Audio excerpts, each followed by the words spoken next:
So Yom Kippur is coming along. Next, our second leg of the holiday season of the Chagim. And what I wanted to share with you was some thoughts around Yom Kippur that have to look at, or that look at its mechanism. I'll explain what I mean by that, right? How does Yom Kippur work? Yeah, in theory.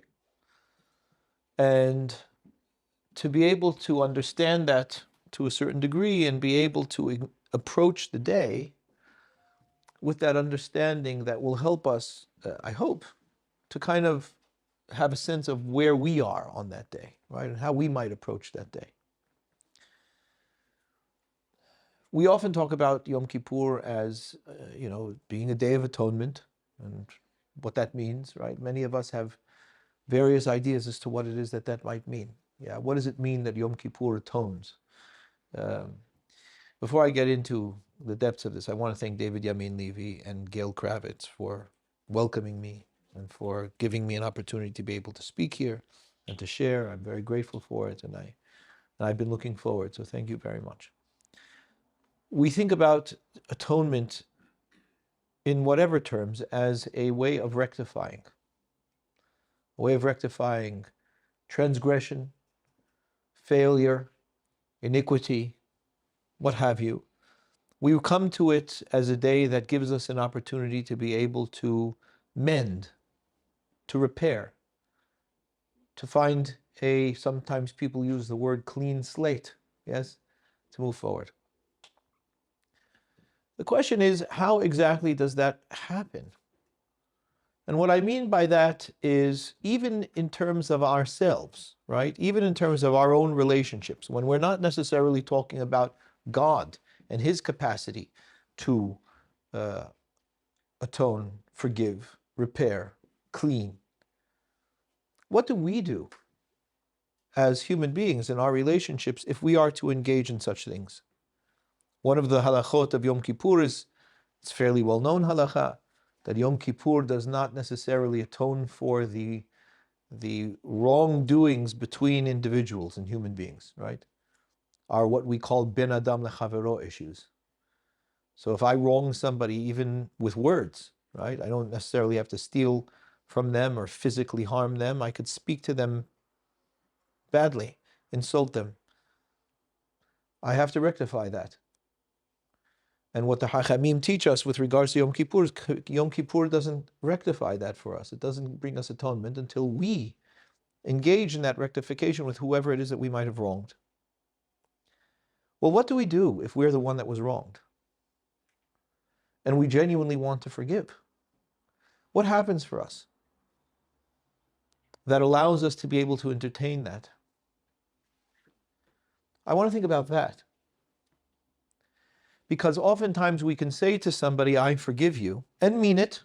Right? I'm not saying that it's just lip service, right? We can say it and mean it. But we don't always have consciousness as to what's happening for us when we say that.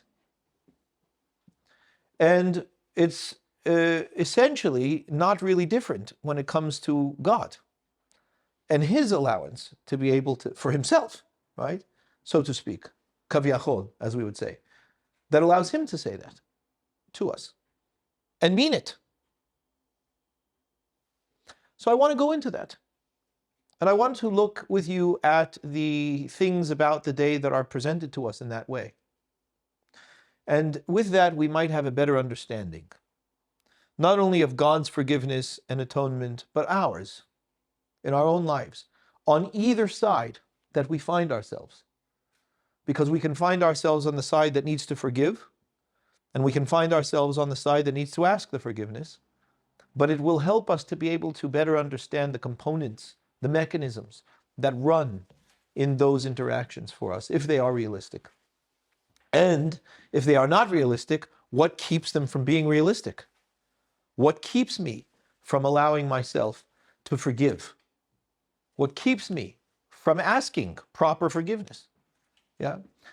Okay, so we can, I'm sure, have many ideas with regards to this, but I want to look at it in terms of how does the Torah presents this to us. There is a theme that runs through Yom Kippur. It's an understated theme, but a theme nonetheless. And it's understated for us because we don't really have this manifest anymore. It was more prominent when the Beit HaMikdash was standing, and Yom Kippur functioned in those terms, the way that the Torah presents it to us. And what the Torah does is it says to us, right, Moshe negotiates Yom Kippur. Let's take a step back first, before we get into the actual avodah of Yom Kippur. Where does Yom Kippur come from? Moshe negotiates Yom Kippur. Without Moshe negotiating it, we, at least again, in the way that the Torah presents it to us, we likely would not have it. What necessitated the negotiation? The golden calf. The golden calf was a huge debacle, right? It was very soon, as God says himself, Saru maher min haderech. He's talking to Moses and he says, you better get down there because it's a disaster down there. Saru maher min haderech, God says. Saru maher min haderech means they have left the path quickly that I have set for them, right? So it's been very soon that they've already stepped away from the path. Asu lahem egel, they made for themselves this golden image. They're bowing to it, they're sacrificing to it, they're saying, this is your God that took you out of Egypt. Moses, you better go and deal with them because I'm telling you right now, I want to wipe them out. So that's very interesting. God's first response is, I want to wipe them out. It's not, let's see how we can work with them. Yeah? Of course, Moshe immediately kicks in, right? He recognizes it's for moments like these he was hired for the job. And he says, God, whoa. Let's hold on that for a minute. Please, before I even go down, can we please not destroy them all? It won't look good if you do this. Imagine the headlines in the papers the next day, especially the Egyptian papers. They're going to say that God wasn't strong enough to be able to hold this people. He wasn't able to take care of them. He's going to say he took them out of Egypt to kill them in the mountains. You know, it's a disaster. This is not going to be good. Please, give me some time. Let's hold. God holds. And what ends up happening is that Moshe goes through a series of stages. He gets God not to destroy them. Then he gets God to continue to travel with them. Because the next stage down was God said, I will not destroy them, but I will not travel with them. I'm not going. I'll send a messenger. The messenger is going to be like a machine. He will not tolerate the things that I tolerate. It will be a very rigid system, but I certainly am not going to carry on with these people anymore. Moses says, we need you to travel with us. And it gets a little bit tough, gets heated between Moses and God. And Moses says to God, as a matter of fact, if you don't travel with us, we're not leaving. We'll stay right here. Im en panecha holechim al ta'alenu mizeh, says Moshe. If you're not going, don't bother taking us out of here. We won't go either. Okay, this is all in Moses' job description. He's meant to do all of this, right? This is why he's hired. God finally says to him, he goes, I'll do that too, Moses. I will walk with them. But I'll tell you, they're a very stiff-necked people. And if I walk with them, I will end up destroying them. So we're going to have to put in something into the system that allows for me to be able to walk with them and not destroy them. I suggest an annual cleansing. Ahat bashana. Once a year, we will have a kippurim. We will have an atonement for the people. And what it will require of them essentially is that they approach the day as a day of atonement, right? And I will open myself to atoning for them. And we can keep things from piling up that way, right? As long as they show me on this day that they're interested in traveling with me, yeah, even though they mess up, I will show that I'm interested in traveling with them. So there is an interesting dialogue, right? Now, if we have to pick it apart, right? There's an interesting dialogue here. And I apologize for not having source sheets for you. I didn't know that I would have this here and how we would do them, but bear with me with the sources, right? So I'm going to speak the sources. You're certainly free to open them up, and if you wish, I can send them out to you. But nonetheless, right? How does the story go? God says in the negotiations, right, in the middle of the negotiations, Moshe tries the following tactic. He says, you've said to me, Yidaticha b'shem. I know you by name, Moses, which means I'm very familiar with you. I'm close with you. V'gam matzata chen be'enai. You've also said to me, Moses said, that I have found favor in your eyes. He uses this word chen, right? That's what he uses. He says, these two things. You know me well, and you know that I have chen, as far as you're concerned. God responds to him, he says, that is true. Yidaticha b'shem v'gam matzata chen be'enai. It's true, I do find chen in your eyes. So he says, on account of the fact that I have chen, forgive them. And God says, okay. So there's something about this chen business that opens up the whole of Yom Kippur, that opens up the whole of God's engagement with them again, the re-engagement, yeah? Something about this chen. And we've seen this before, right? This chen is no small thing. Because this chen is what allowed for Noach to be able to carry through the flood and repopulate the earth as far as the Torah is concerned. Remember, V'Noach matzah chen b'nei Hashem. We say it in the Havdalah, Sfaradim anyway, we say it in the Havdalah. And Noach, of course, is chen backwards, right? So he's very much the epitome of this word, yeah? And Moses is saying, he's using the same tactic. It's gotten very severe, and somehow this is a key to be able to bring God into appeasement and responsiveness, this chen business. Well, what is chen? Chen, we talk about it as being favor, right? But it's more than favor. It might include favor. But there's charm that's connected to the word. There's charisma that's connected to the word. There's endearment that's connected to the word. So anybody who knows the word in Hebrew, and you don't have to speak Hebrew, I'm telling you, right? If you use this word, all of that is in that two-letter word. So it's not just, yes, I have found favor, right? Or you found favor in my eyes. It's, there's something about you that includes all of this charm, charisma, endearment. There's an openness. Because think about what those things are.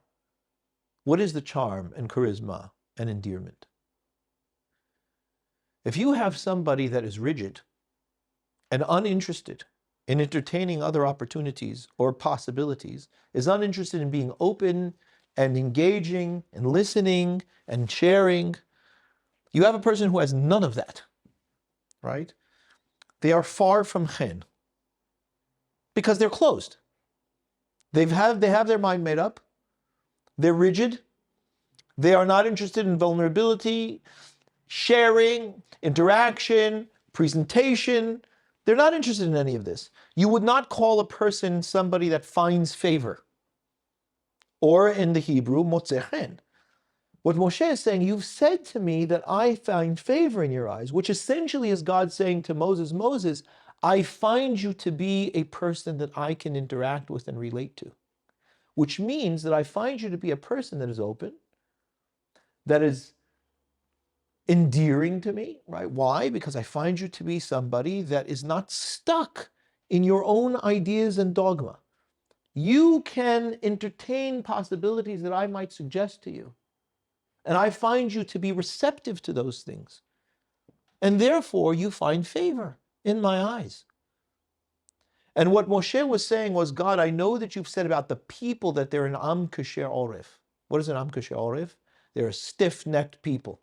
They don't budge. They get stuck in whatever it is that they're doing. That's what am kasher orif means. No? He's saying, yes, yes. It's true that they're that. And it's true that you don't like that. HaKadosh Baruch Hu does not like that. I've heard it, said that people try to say that that's a good attribute of our people. Not a great attribute. Because the Torah explicitly says that it's not a good attribute. Because at one point in the Torah, HaKadosh Baruch Hu says, I will break the stiff neck that you have, and you will finally be able to engage with me. Right? This is one of the things that God says. Because otherwise, you're running by the beat of your own drummer, and it doesn't matter what I say, or what I'm interested in, or how it is that I want to interact with you. Whereas Moshe's is quite the opposite. So what Moshe says is, yes, they are a stiff-necked people, but I'm not. And I will lead them. And I will stand for them. And I will train them to reach that to a greater degree. And HaKadosh Baruch Hu says, good, fine, I'm in. I will also establish a day that encourages that. And that day is Yom Kippur. Okay, well, good, that's very nice. That's really what happens, right? That's literally the development. You can see this in the text. It's how it runs. So now when we look at Yom Kippur, it's a very interesting process. Again now, if we go back to the Beit HaMikdash, what happens in the Beit HaMikdash on Yom Kippur? There is only one person who does anything on this day, and that is the Kohen Gadol. The Kohen Gadol must do all of the avodah, right? All of the service on Yom Kippur. So that means that, for example, right, this is one of the difficult bits, right? There are two things that are considered service when we slaughter an animal. One is that you have to slaughter the animal.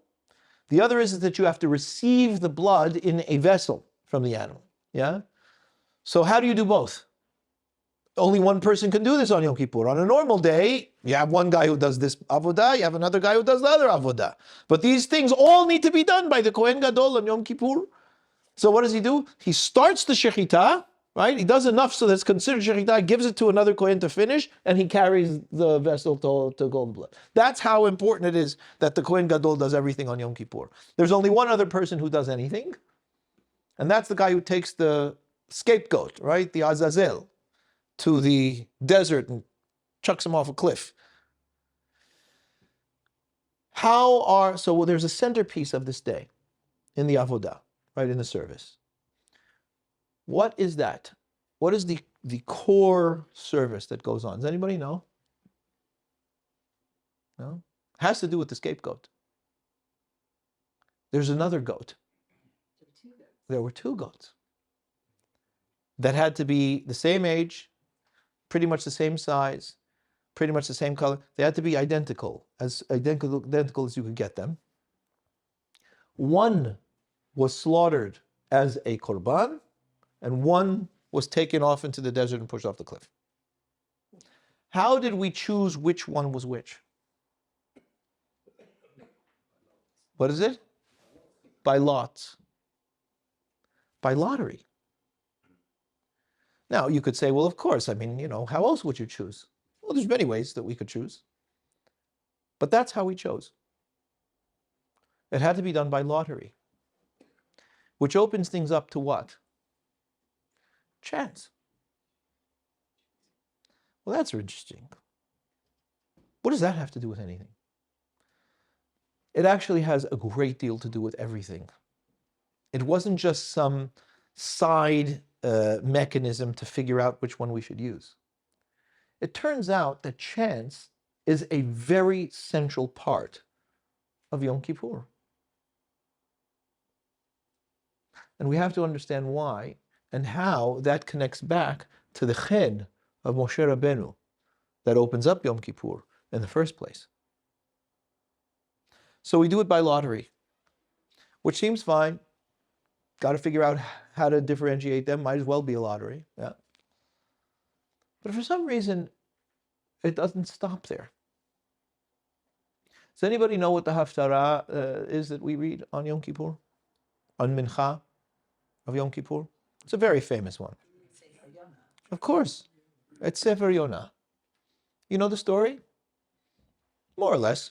Yeah, Yonah is told by God that he's got to go speak to Nineveh. Yonah doesn't want to go. Yeah, and he finds himself on a boat. Yeah, and there's a big storm at sea, and they end up casting Jonah overboard. Right? How do they do that? Why all of a sudden do they cast Jonah overboard? Lottery. They cast a lottery. And it turns out that Jonah is the one who comes out in the lottery. So you think it's all about atonement, right? It's a nice story of tshuva. Except there's not just any story of tshuva. Because there are many stories of tshuva throughout the Tanakh that have to do with our people that we could very likely read as a haftarah on Yom Kippur. But instead we choose to read the story about Yonah, a reluctant prophet who doesn't listen to God, right? To tell a Gentile nation to do teshuvah, right? So the centerpiece of Yom Kippur in terms of our liturgy, right? Everybody knows about the book of Yonah, right? Is a story about Gentiles doing teshuvah. That's our major story. Well, there's more there because there's this weird lottery that goes on that gets the whole story kicking, right? I mean, Jonah and the whale only happens because he ended up winning the lottery, so to speak. So it's more than just a tshuva story. It's another lottery story. And these lots are very important on Yom Kippur. And the question is, why? Why are the lots important on Yom Kippur? Well, how do they work, right? How does the lottery work? It's chance. It's strange to have a day so serious, right? So important, where everything is riding on it, left up to chance. I mean, what we end up believing is that, these korbanot that we bring on Yom Kippur, these are the korbanot that bring us our kapara. I mean, this is very serious. And we should choose these by lottery. Shouldn't we, breed them for these purposes? We should choose them from before they're born. We should set it aside that this is going to be the one that we use for Yom Kippur. Maybe it should be, over. No. Lottery. Well, think about, what does chance mean? I mean, if you really think about it, we're not very comfortable with chance. We don't like it very much because it's so undefined and uncertain. And we don't really do very well with uncertainty, let's be honest. As human beings, we like knowing most of the time what's going on. There's only one place where we're kind of okay with not knowing what's going to happen. And that's usually when we're playing a game. Unless even there we can't, right? And you have people that have real trouble with games where they need to control how the game goes, because they can't bear to deal with the fact that they might lose. Yeah? Everybody's looking at the person next to them. Whatever it might be, right? This is not something that's comfortable for us. We don't like not knowing what is going to be. It's uncomfortable. But it also brings us something. It gives us a chance. And it's not for no reason that in English that runs that way, right? When you say to somebody, give me a chance, you're asking for chance, literally. And what does chance bring? See, chance is the opposite of determinism, or things that are determined. When things are determined, there is no chance. It's done. There's nothing to discuss. The only thing that ever gives us a chance is chance, which is why we call it that. Because what it entertains is possibility for alternative realities. We have no idea what will be. It could be any number of things. And although that could make us uncomfortable, it also gives us all of our salvation and possibilities for a future. Because when we get ourselves into trouble, or we do something that, for all intents and purposes, locks us into a particular situation, the only way out of that incarceration wrought by us is the fact that the future might not be the same. And that might be the case when all arrows are pointing to one particular path. The only thing that allows us to possibly do anything different or to entertain any opportunity for chance or for getting a chance is the fact that it's not determined. You don't know what will happen in the future. And the reason why we don't know what will happen in the future, and here's the kicker, is because the world runs by chance. It's a random world. None of us have any idea what will be tomorrow, what will be in an hour from now, what will be in 30 minutes from now, for all we know. You say, but God does. I said, Beracha? I said, I ate a drink from this already. Well, that's up for question, isn't it? See, this is where things get difficult. Because we believe that God knows, and of course, that's perfectly acceptable to assume that God knows, right? He knows everything. But the problem is that we think that there's only one everything. I know, this is where the brains start to hurt, right? But bear with me. If we have an opportunity to choose, that means there are, let's use it simply, two paths, right? There are many, many more. But let's say there are two paths that we have. We've got to choose between one of them. When we choose one of them, one shuts and one remains open for us. You say, well, God knew which one I was going to choose. And that, of course, brings the age-old question, if God knows, how do we have free choice? Right? We're not going to answer that tonight. The Rambam says there's only one thing that you need to know about that for right now. And that is God doesn't think like us, nor does he know like we do. And the only reason we ask that question is because we assume he does. We know by learning things. We gain information and then we know it. Or we don't have the information and we don't know it. God doesn't know by that. So we use the way that we know in order to be able to figure out how God knows. But what you need to know is that God doesn't know the way that we know. So don't try to compare it. And that's where he leaves it, the Rambam. Right? Because he says, look, it's not what you think. And yes, it's a paradox. And it's okay. That is a paradox. Yeah. We might come back to that, but let's leave that on the side for right now. The reality is that if we talk about the way that the world works, the way that we understand the world works, we have no idea what's going to be. We have no idea what's going to be in the future. And that's a very important thing for us. Because being that we don't, it means that we also have opportunities to be able to alter what the future will be. And that only occurs because chance is a reality. How deep does this go? To God himself. Because what do we say about God? One of the things that we say about God is that he's infinite, don't we? Do we say that? Right? That's not just me saying that. You've heard that before, right? There are no limits to him. Well, what does that imply?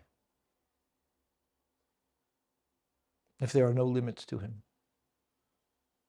It means that he is the granddaddy of possibility. All things are possible in him.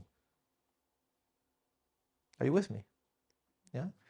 I'm not saying that you have to understand this deeply. I'm saying that if you understand that God is infinite, if you accept that, you recognize what that means is that it is a we're borrowing terms over here. It is a vast pool of possibilities. Are you with me? You with me? Yeah, because you look like you. All right, good. Yeah? God created the world one way, didn't have to, could have created it many ways. But being that God is infinite, it also means that there are options, always, for alternatives. And what God is interested in is a world that allows for options for alternatives, which is why stiff-necked people don't jive with God, because they don't have options. They get stuck. Moses was a man of chen, which meant that Moses was open to possibilities and learning new things and entertaining alternative realities and going with God's flow, if you will. So what the part of the negotiation of Yom Kippur is, by Moshe, is I have chen, which means that I am open to possibilities. I'm open to you, God, being an infinite God, introducing surprises into this world. And that's something that's difficult for us when it comes to God, isn't it? Because God can surprise us. He can do things that none of us anticipate. And that's one of the reasons why, by the way, Avodah Zarah was a beloved thing of ours, and still is to a certain degree. Because the one thing about Avodah Zarah is that we control the gods. And then conveniently forget that we're controlling them, but we know that we're controlling them nonetheless. Because when we make them, we control them. But the God that you do not make is completely out of your control. And that's uncomfortable. And not easy for us, if we are honest. Yeah? And that's why we like to have God as we like him. So we'll say things like, well, my God does or does not do X. Or we will say things like, I don't believe in a God who. Well, that's wonderful. But who said that that's what God is? Unless what we're saying is that we create the God. And then if you create the God, it doesn't matter whether you make a statue out of that God or it's a complete, concept in mind. It doesn't matter. At the end of the day, it's a God that we've created. And call it Hashem.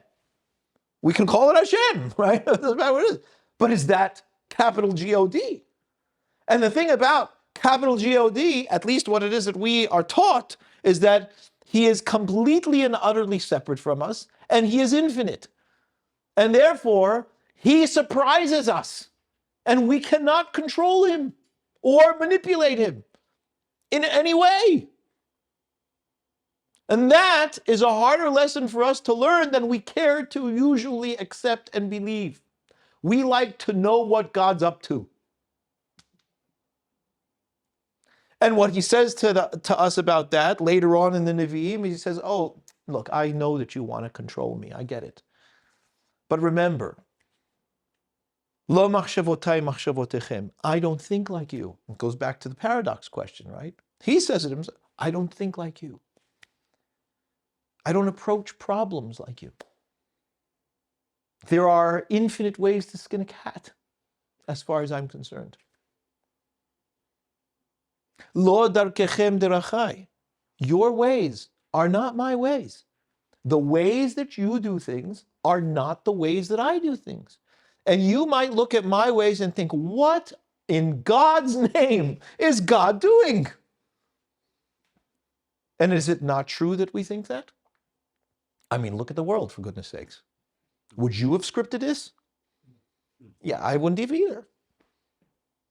But it's like the Rambam says very beautifully, it's one of the most important, in my opinion, there's so many important ones, but it's one of the most important Rambams, which he writes in Hilchot Melachim at the end of the Mishneh Torah when he's talking about Mashiach and all of this, right? This is where he closes the book. And he says, you might ask about these other religions that seem to veer away from our way of approaching God and what the Torah has guided us to be, like Christianity and Islam. And you might, as a Jew, look at those religions and say, oh, it's so frustrating because they're using our Torah, right? Both of them, they're using our Torah as basis. They know about our mitzvot. They use the concept of our Mashiach and so on and so forth, but they throw it into a totally different context. And it's frustrating. And what Harambam says is, yes, but don't be fooled. And you might look at that and think, this is all an enemy of God's plan.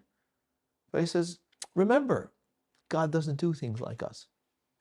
And his ways are not our ways. Think about what those religions have done for the world. Well, first thing is they took our nice little book that was a little thing for our tribes, right? I mean, think about it. We really, really take this for granted. We are used to thinking that the Bible is the most famous book on the planet, which it is, besides Harry Potter. It's the most famous book on the planet.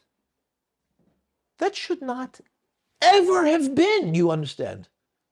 It's preposterous that it is the most famous book on the planet. This was a book that belonged to an obscure Hebrew tribe in a small strip of land in the Middle East. Their book becomes the most famous book on the planet? We take it for granted. It should never have been. It's a complete anomaly. Not to mention the fact that it's famous and therefore has influenced the entire world in very significant ways. Ways that we don't even realize because we've taken it for granted.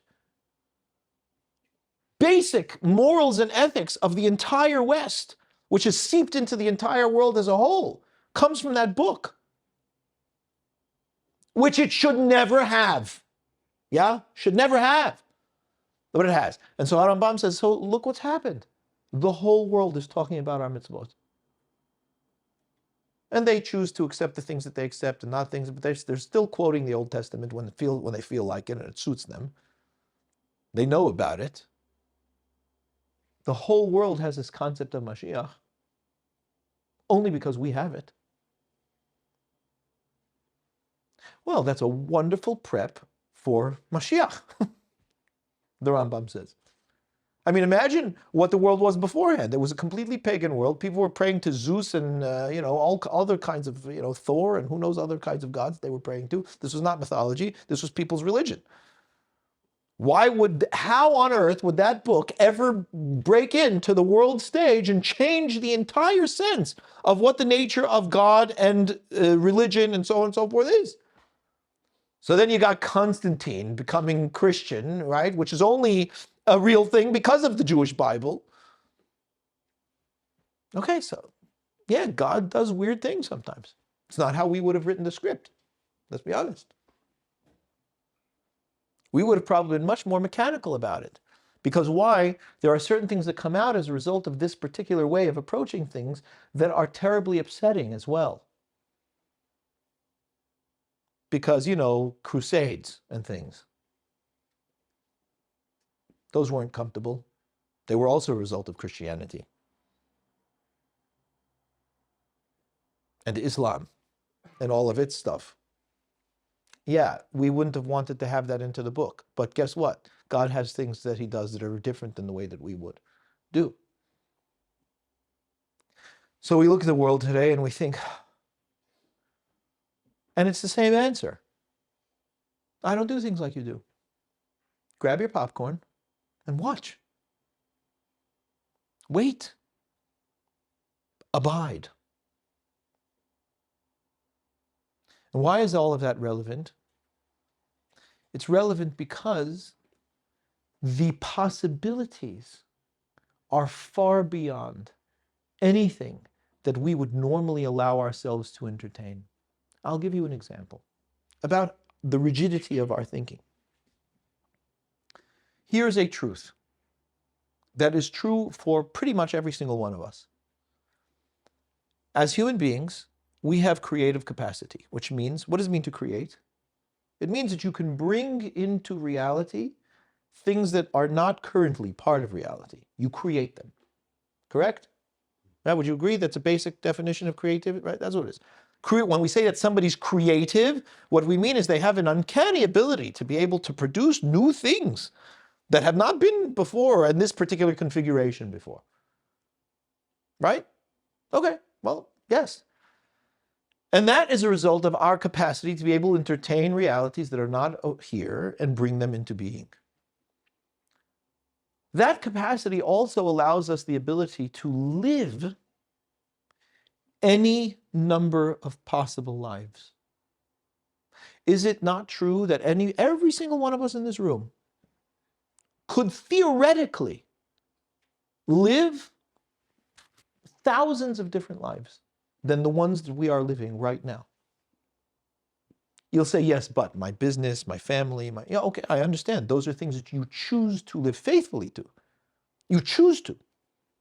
You do not have to. There is nothing stopping you from picking up right now and moving to Cancun. Don't get any crazy ideas, but I'm just saying, right? But I don't have money, I don't have that. That's not relevant. Those are encumberings that you have chosen to accept upon yourself. If you wanted to, if you had not a dime, not a penny in your pocket, you could go and beg for enough to be able to get whatever means of transportation. It's possible. You could do this. You didn't have to be in the profession that you're currently in. If you are in a profession, you could be in a profession when you're not. You cannot be when you are, and so on and so forth. Is that not true? Are you going to tell me that that isn't a truth? It is a truth. And we usually like not to think about it because we think, what opportunities am I not choosing? That might be interesting opportunities for me. What doors am I closing? Yes, and sometimes this paralyzes people because they can't make choices. But the reality is that these opportunities and possibilities are real things. Theoretically real, but real nonetheless. But because they are real, it means that we have room to maneuver. And sometimes that room is very important for us in our lives. And one of the places where that room is important is in forgiveness. Because what we really are doing when we ask forgiveness or when we grant forgiveness is banking on alternative realities. When I ask forgiveness, if I am asking it genuinely, with that comes a commitment to change. If I have wronged somebody and I'm going to genuinely ask that person for forgiveness, I am banking on the fact that I will also not be doing that again and again and again and again and again and again. The person who's forgiving me, if they find it in their heart to forgive, will also need to have that as an ingredient in their forgiveness. There may be more things here, right? There may be pain and hurt and heartache and so on and so forth. And those are things that need to be addressed when forgiveness happens. But one of the most important and potent elements that allow for us to entertain forgiveness as the forgiver is that there are possibilities for alternative futures than the ones that are defined now by what has happened. Are you with me? That's a real mechanism and a core mechanism of forgiveness. If there is no chance, you don't have a chance. None of us do. And what having a chance means is the opportunity for chance futures, possibilities that are not currently defined, that are opened to being activated later. A stiff-necked people shut doors, lock themselves in. And as far as Einstein is concerned, it's a form of insanity. The way that Einstein defines insanity is doing something and failing at it and doing it again and again, the same way, over and over. That's insanity. If you do something, you see that it doesn't work, change. And the Chazal say the same thing, right? Essentially, they say that the recurrence of transgression or sin or whatever it is, it's a form of insanity. We can't get out of it. Because what person would do something that is a failure and then keep doing it? But we all do, right? And that's a different issue, right? And one of the reasons why we all do is because we have trouble with chance. We buy in wholesale hook, line, and sinker to the realities that we create for ourselves. And we find it profoundly difficult to remove ourselves from them. As a matter of fact, as far as the Chachamim are concerned, it's very difficult for us, if at all possible, to remove ourselves from them. We need help from outside people to get us out of the things that we have already locked ourselves into. And a major aspect of Yom Kippur, of atonement, of rectification, of forgiveness, is the opportunity and ability to entertain alternative realities than the ones in which we find ourselves now. That is the essence of teshuvah, which is why lotteries are at the heart of the day. You with me? The lotteries showcase chance. And chance must be showcased, because without it, you don't have a chance. And Yom Kippur is all about that chance. So it's remarkable, because even though this was not originally part of Yom Kippur for us in our liturgy, there is something that has become pervasive on Yom Kippur, has become synonymous with Yom Kippur, has become a part of Yom Kippur that everybody makes sure to make, even if they don't attend the rest of the day. And that's Kol Nidre. Kal Nidre, we call it, the Sfaradim call Kal Nidre, which is the appropriate pronunciation. Kal Nidre. What's Kal Nidre? It's an annulment of vows. What does that have to do with the Day of Atonement? Why are we doing this as the opening of Yom Kippur? And you know what the crazy thing is? Everybody does it. And I always say, anytime that you have a custom that the entirety of the Jewish people have adopted, it's a serious thing. Because we agree on nothing. We agree on nothing. You can't get us together, which is another problem. But when you have something that the whole Jewish world does, Sephardim, Ashkenazim, Hasidim, it doesn't matter what. I mean, everybody's doing it. Well, okay, better pause for a minute because that's something that's serious. We somehow, whether it's unconsciously, have seen something extremely significant in the thing. Another thing like this, which is astonishing to me, is Lecha Dodi. Why does everybody say Lecha Dodi? It's written by Shlomo Alkabetz in Sfat in the 16th century. It's a poem. Okay, people write poems. I don't know. This poem, everybody opens Shabbat with. Everybody. I mean, you find me a minyan that doesn't say Lecha. There's a few, obscure minyanim that don't say it. So, what does that do? What is that about? Kol Nishra is about locking yourself into a reality that you've created for yourself. Isn't that what a neder is, right? In other words, a vow is that. I decide that something is real for me and I live by that reality. And now I'm stuck. And the only way for me to get out of it is to somehow have a hatarat nedarim, as we call it, right? To somehow annul the neder. And we have to do this collectively, right? Because I need somebody outside, right, to be able to say that it's mutar lecha. I'm releasing you from the confines that you have locked yourself in. And this is how we open Yom Kippur, which is astonishing. We open Yom Kippur by saying that whatever reality I have locked myself into, I am now open to opening the door on that. Well, this is a beautiful way to start Yom Kippur, actually. Because you can't get further in the day unless you're prepared to do that throughout the day. Because what I'm saying to God is what I have done, I'm not married to. I'm not locked into. I am open to doing things differently. And the only reason I'm open to doing things differently is because I know that this is a world of chance. And because things have a randomness to them, I have an opportunity to be a different person tomorrow. And my God, I am asking you, consider the fact that at least today, on this day, I am opening myself to being different. Now, here's the thing about Yom Kippur, which a lot of people don't realize. People think that Yom Kippur is also the day in which you're supposed to figure out the plan and strategic approach to how you're going to change and to present that to God. And that is not true. That's not what Yom Kippur, that's for the rest of the year. You figure that out. What is Yom Kippur? Yom Kippur is one thing, and it's a very powerful thing. We don't recognize the power of it, quite how powerful it is.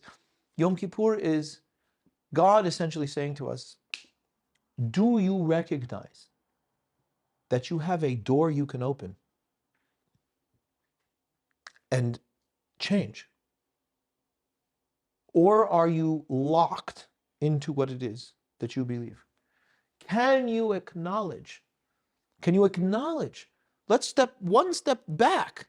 Can you acknowledge the reality in which you find yourself? And look at it from the outside for a moment and see and say, yes, I am stuck here. As opposed to just, this is what I'm doing. It is so central on Yom Kippur to do that we do this in every single prayer of Yom Kippur. We call it vidui. Vidui is our confession. But what is confession? It's not just, it's not just that. Confession is very important in terms of the way that we do it, because it's us saying, we say that you might expect to say tzadikim anachnu velo chatanu. That's part of the liturgy, right? What does it mean? You might expect us to say that we're all righteous and we haven't done anything wrong. But what we say is aval chatan. The Rambam writes, v'hu ikaro shel vidui. Those two words, aval chatanu. Aval chatanu means indeed we have transgressed.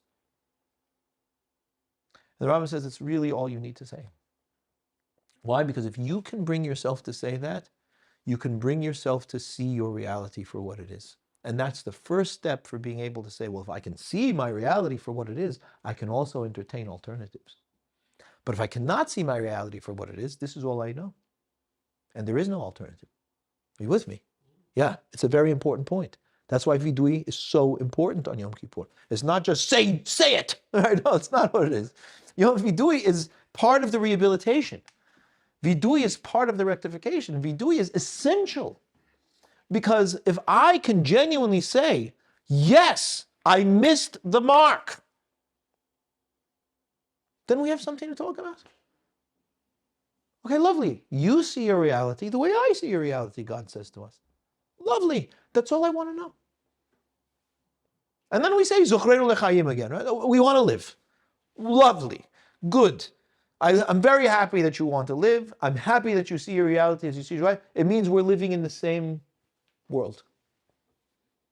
And we can talk about how we're going to get you out of this. I can help with that, God says. And I'm going to take a moment on that little bit, if you will. I can help you with that, God says. That is a huge element of our teshuvah, which we don't appreciate.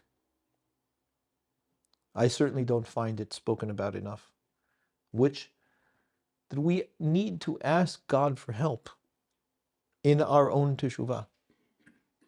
We believe that doing that is a relinquishing of our free will. Yes? Well, if God's going to help me, it's not really me. I need to do all of this. This is me. That's not true. It's not true, and I'll explain to you why it's not true. Remember, we said that it's very hard for us to get ourselves out of what we put ourselves into. Right? Why is it hard for us to get ourselves of what we put ourselves into? Because as Einstein said, again Einstein, right? He said, we cannot use the thinking that got us into the problem to get us out of the problem. Because the thinking got us into the problem. So it's problematic thinking. And the only way we can get out of it is to change our thinking. Because even though we think we're thinking differently, we're thinking the same, just in different tools or different, items. We need to change our thinking, not just think about different things. Which means the way we think needs to change, not what we think about. Because until we change the way we think, no matter what we're thinking about it the same way. So whatever the contents of our thought is, it's fine, but the mechanism that's thinking about it is running the same way. And what we need to do is change the way we think of whatever contents we're thinking about. We need to think differently. And that's not easy for us to do. Certainly not by ourselves. That's why we need help from the outside. That's why we don't get ourselves out of our own neder, right? You need to go to somebody for hatarat nedarim. You need to do it with kahal so that everybody is helping each other out of this. And the reality is that if other people are helpful for this, so is God. That's part of our belief system. HaKadosh Baruch Hu can help us out of our problems. And part of it is allowing ourselves to accept the fact that we are not in complete control of everything. Because you know what happens when we believe that we are in complete control of everything? First of all, we become a stiff-necked people, right? It's all part of the same problem. But second of all, we become the gods. Because we're the authority. And we are in complete control. And one of the major components of teshuvah is to call out to HaKadosh Baruch Hu and ask for help. And what that helps us do, first of all, is to open ourselves to being helped. And in that, yes, in that is an acceptance that whatever it is that I am in now needs to change. And that there are possibilities that I have not entertained, nor do I necessarily know of, that might be out there. And the infinite one can bring me it, because he's infinite. And if I can't entertain it, well, he can. And that's why it's important for us in our relationship with HaKadosh Baruch Hu to accept, I just don't know all the possibilities. And when I feel like I need to know all the possibilities, well, how limited are we in our ability to be able to think about it? Let him do it. He thinks bigger than we do, dreams bigger than we do, plans bigger than we do, does things differently than we do, approaches things differently than we do. Let ourselves be open to those things. And what is being open to that is being open to the chances of the world that we otherwise do not have control over. So we open with Hatarat Nedarim, we say, Aval Chatanu, yes, we recognize we're stuck right now. This is what we've done. And this is where we find, lovely that you can see that. Wonderful. We have a lot of work that we can do together now. Because I just needed you to be able to see that you're stuck. I can help you open the door, HaKadosh Baruch Hu says to us. But let me. And why is that not an encumbering on our free choice? Because we oftentimes confuse free choice with ability. And they are not the same. I could want to do any number of things and choose to do any number of things and find myself without the resources, the stamina, the energy, the health, what have you, to be able to do it. It doesn't mean that I don't want to do it. It doesn't mean that I'm not even attempting to. Maybe I'm attempting to do it, but I find myself falling short. Ability is not equal to choice. So it may be that I want to return. I want to do tshuva. I want to be able to rectify myself, but I'm finding myself terribly encumbered, which means that my ability is limited. So I need help. And we do that. We go to a doctor for that kind of help. We go to therapists for that kind of help. We go to rabbis for that kind of help. We go to friends for that kind of help. We go to plumbers for that kind of help. Right? There are things that we just don't have the full expertise and ability to do, even though we want to do it. So if my plumbing's not working, I want to fix my plumbing. I choose to fix my plumbing. I'm not doing it myself because I have no idea how plumbing works. I call a plumber. That's not an encumbering of our free choice. It's a recognition of the limit of my abilities, which is why all of Tehillim is replete with God, please help me here. You'll find it on any page. It's ubiquitous throughout.